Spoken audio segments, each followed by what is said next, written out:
राजनीतिक आंगन से जुर्म की दुनिया तक, ग्रामीण इलाकों से शहर की गलियों तक, प्रदेश की हर छोटी बड़ी खबर करेंगे आपको रूबरू, क्योंकि हम हैं जय बिकाना, हर कदम आपके साथ। नमस्कार साथियों, मैं मुकेश रायका, आप देख रहे हो यूट्यूब चैनल जय बिकाना। साथियों, आज अपने बीच में पूर्व विधायक विश्वनाथ जी पहुंचड़ा है।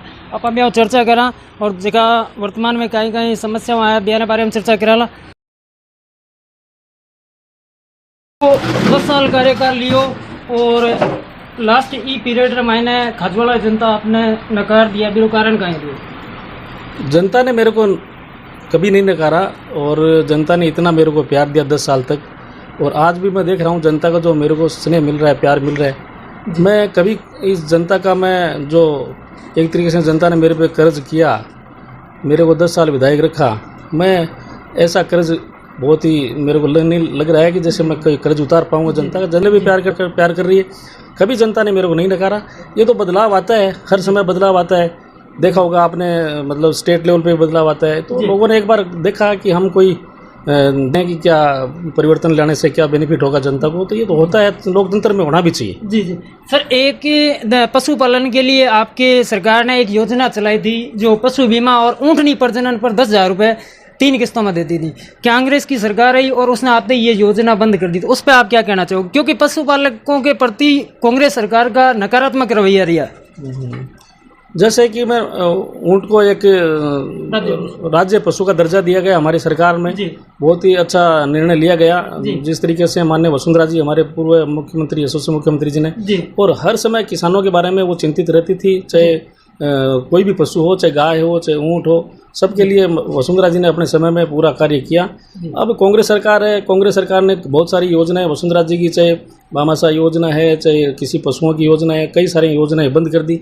इनके खजाने में कोई पैसा है नहीं, ऐसी कोई अच्छी योजना लेके अभी आ नहीं रही है। सिर्फ और सिर्फ घोषणाएं एक बजट में करते हैं। अभी तक कोई मेरे को नहीं लगा कि कोई धरती पे इम्प्लीमेंटेशन इन्होंने अपने ज़मीनी स्तर पे किसी प्रकार का योजनाओं का या किसी भी घोषणाओं का क्रियान्वित किया है। जी सर, एक बात और है कि आपने जिको पानी की समस्या बहुत ज़्यादा है, क्योंकि अभी 60 दिन है, किसान बिजान रो टाइम है, तो ये पर आप कहीं कहना चाहो? हाँ, ये सही बात है। पानी की थोड़ी सी अभी बिजान रो टाइम है, अभी बिजान का टाइम है, लेकिन नहरबंदी का जो कार्यक्रम पूर्व से ही घोषित चल रहा है पिछले काफ़ी समय से। पूर्ववर्ती सरकार माननीय वसुंधरा जी ने इसके लिए 3200 करोड़ रुपए केंद्र सरकार से, एनडीबी बैंक से माननीय गडकरी जी ने, डॉक्टर राम प्रताप जी ने, इरिगेशन मंत्री जी ने पास करवाए थे। नहरों की हालत बहुत ही जर्जर है।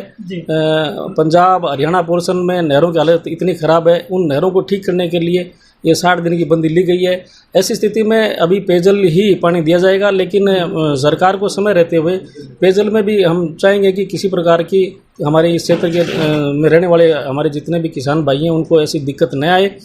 रही बात सिंचाई की, तो जब नहर हमारा पूर्णतः स्वस्थ और ठीक हो जाएगी, जर्जर हालत में जो नहर है, तो नहर की कैपेसिटी कम है। बारिश के समय में जो पानी पाकिस्तान जाता है, उस पानी को रोकने के लिए नहरों की हालत को सुदृढ़ किया जा रहा है। और वो माननीय पूर्व मुख्यमंत्री वसुंधरा राजे जी ने इसकी उनकी सोच की वजह से ही आज ये काम हो रहा है।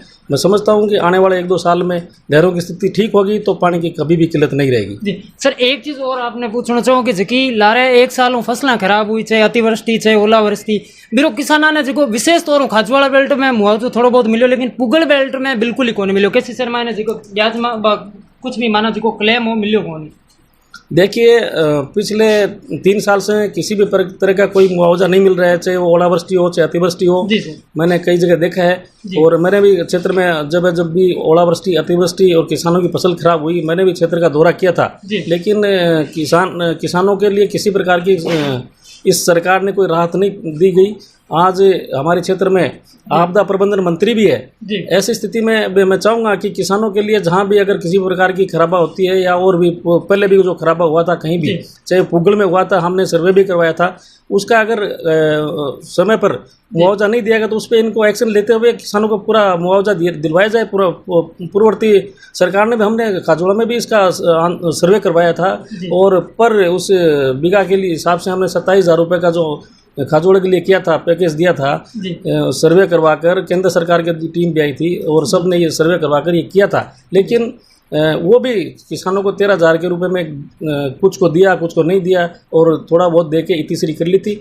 मैं समझता हूँ कि इनको हमारे इस खाजोड़ा विधानसभा को कैबिनेट मंत्री का दर्जा देकर अशोक गहलोत जी ने एक अच्छा काम किया, लेकिन किसानों को राहत मिले ये हम चाहेंगे। जी सर, एक चीज़ और पूछना चाहूँगा आपने कि खाजवाड़ा बेल्ट में जी ट्यूबवेल है मतलब अटे सिंगल फेस रा कनेक्शन होना चाहिए, बट 3 फेस रा कनेक्शन है, लाइट पूरी मिले को नहीं। और विधानसभा में भी वो मुद्दा उठो और जगह सामान्य कनेक्शन है बयान कृषि कनेक्शन में सिंगल फेस में दिया जाए, तो इन पर विधानसभा में एक बार शायद थोड़ी बहुत चर्चा भी चली। इन पर आप कहीं कहना चाहो, विशेष तौर पर जो पुगल या नहर आसपास रो बेल्ट?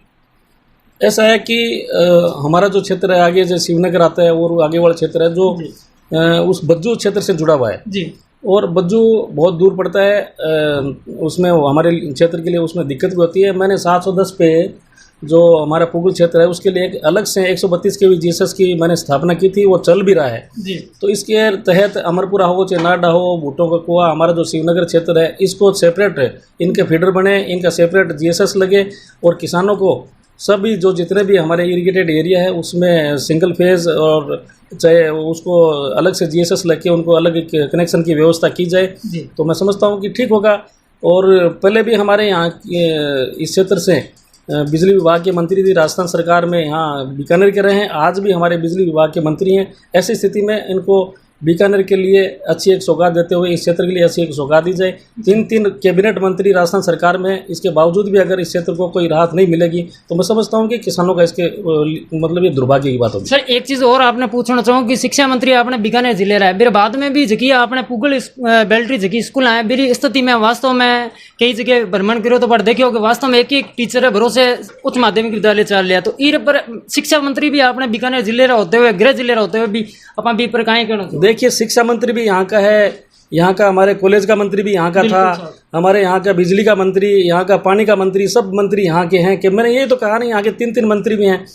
अब सिर्फ और सिर्फ कांग्रेस सरकार घोषणा का बम्पर कर रही है, जबकि किसी भी प्रकार की कोई भर्ती नहीं कर रही है। भर्ती किया तो उसमें भी बहुत बड़ा घोटाला किया। आप लोगों ने देखा होगा हमारे यहाँ के जितने भी बच्चे थे, शिक्षार्थी थे, उन लोगों के साथ कितना बड़ा अन्याय हुआ है।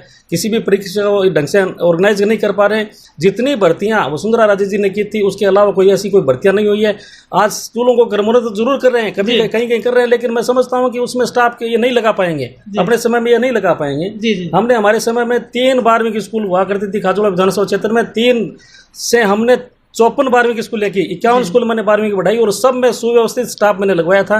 और इसके अलावा 70 स्कूल 10वीं मैंने की थी और सभी में हमने स्कूल का स्टाफ बढ़ाया था। सभी स्कूल अपने नॉर्म्स के हिसाब से, स्टाफ के हिसाब से हमने अपडेट की थी, लेकिन आज वो स्थिति नहीं है। स्टाफ की वास्तव में कमी है और आने वाले समय में और भी ज़्यादा कमी होगी, क्योंकि ये कर्मोन्नत तो करने की बात कर रहे हैं लेकिन स्टाफ इनके पास अभी भी नहीं है। जी सर, और आगामी चुनाव में आपका कहीं मुद्दा रहेगा? आगामी चुनाव में हमने हमारे इस क्षेत्र के लिए मेरी बड़ी परियोजना का मेरा वो था कि मैं हर गांव को शुद्ध पेयजल उपलब्ध कराऊं। पेयजल के लिए ऐसे मैंने प्रोजेक्ट, मेरे समय में हमारे स्वर्गीय किरण जी माहेश्वरी मंत्री हुआ करती थी, उसके समय मैंने डीपीआर लेके 1,75,00,000 की डीपीआर बनवाई।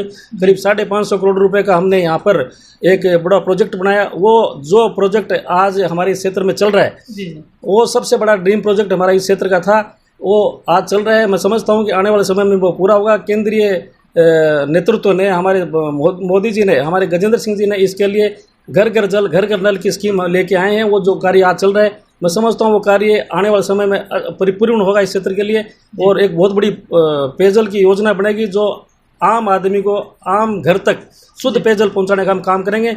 और आने वाले समय में हम ये चाहेंगे कि इस क्षेत्र में जिस तरीके से नहरों का हम सुदृढ़ीकरण कर रहे हैं, 3200 करोड़ रुपए हमने हमारे समय में पास कराए थे, उसका कार्य अभी चल रहा है। आने वाले समय में 2 साल में ये काम पूरा होगा, 3 साल में पूरा होगा। मैं समझता हूँ कि टहल तक पूरा पानी पहुंचेगा और किसानों के लिए, सिंचित क्षेत्र के लिए इसके लिए बहुत बड़ी सौगात मिलेगी। और नहरों के सुदृढ़ीकरण के साथ साथ जितनी भी नहरों का काम बकाया पड़ा है, मेरे समय में मैंने 150 करोड़ रुपए और भी पास करवाए थे नहरों का, लेकिन आज तक 3.5 साल तक उसका टेंडर नहीं हो पा रहा है और नहरों का कोई सुदृढ़ीकरण का कार्य नहीं हो रहा है। ऐसी स्थिति में हम चाहेंगे कि नहरों का सुदृढ़ीकरण हो, पूरा पेयजल मिले, सिंचाई का पानी भी मिले, पेयजल भी मिले, बिजली का तंत्र भी सुदृढ़ हो, शिक्षा का तंत्र भी सुदृढ़ हो। ये हमारी इस क्षेत्र के लिए आगे की हमारी योजना ही रहेगी। बहुत बहुत धन्यवाद सर आप लोग। तो आप देखते रहिए JB गणा। बहुत बहुत धन्यवाद। राम राम सा, जय हिंद।